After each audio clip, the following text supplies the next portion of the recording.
ಪ್ರಯಾಗ್ರಾಜ್ಗೆ ಹೋಗ್ತಾ ಇರುವಂಥ ಮೊದಲನೇ ದಿನ ನಾವು ವಿಜಯಪುರ ಬಿಟ್ವಿ. ವಿಜಯಪುರದಿಂದ ಹಿಡಿದು ಸೊಲ್ಲಾಪುರಿಂದ ನಾಗ್ಪುರ್ ಮಿಡ್ಲ್ ನಮಗೆ ಒಂದು 3 ವೇಸ್ ರೋಡ್ ಸಿಗುತ್ತೆ. ಆ ಕಡೆ 3 ವೇ, ಈ ಕಡೆ 3 ಅಂದರೆ 6 ವೇಸ್ ರೋಡ್ ಸಿಗುತ್ತೆ.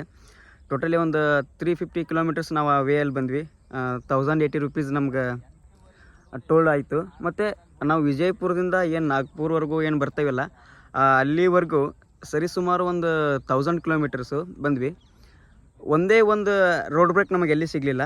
ಹಾಗೆ ಎಲ್ಲಿ ನಮಗೆ ಯಾರು ಪೊಲೀಸರು ಎಲ್ಲಿ ಒಂದು ಕಡೆಯೂ ಕೈ ಮಾಡಲಿಲ್ಲ. ಬಟ್ ನಮ್ಮದು ವೈಟ್ ಬೋರ್ಡ್ ಇದ್ದದ್ದು ನಮ್ಗೆ ಯಾರು ಇದು ಮಾಡಲಿಲ್ಲ. ಬಟ್ ಮಹಾರಾಷ್ಟ್ರದಲ್ಲಿ ಒಂದು ಅಲ್ಲಿ ಚೆಕ್ ಮಾಡ್ತಾ ಇರ್ತಾರೆ.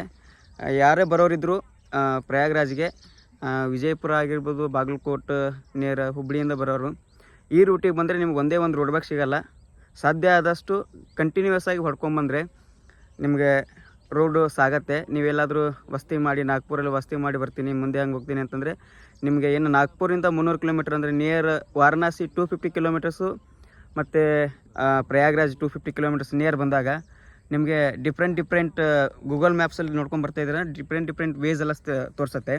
ಹೀಗಾಗಿ ಗೂಗಲ್ ಮ್ಯಾಪಿಂದ ಸ್ವಲ್ಪ ದೂರ ಇಟ್ಕೊಂಡು ಯಾವುದಾದ್ರೂ ಒಂದು 3-4 ವೆಹಿಕಲ್ಸ್ ಏನು ಹೋಗ್ತಾ ಇರ್ತಾವಲ್ಲ ಅದ್ರ ಜೊತೆ ಹೋಗಿ, ಇಲ್ಲಾಂದರೆ ಹಳ್ಳಿಗಳ ರೋಡಲ್ಲೇ ಹೋಗ್ಬೇಕಾಗತ್ತೆ.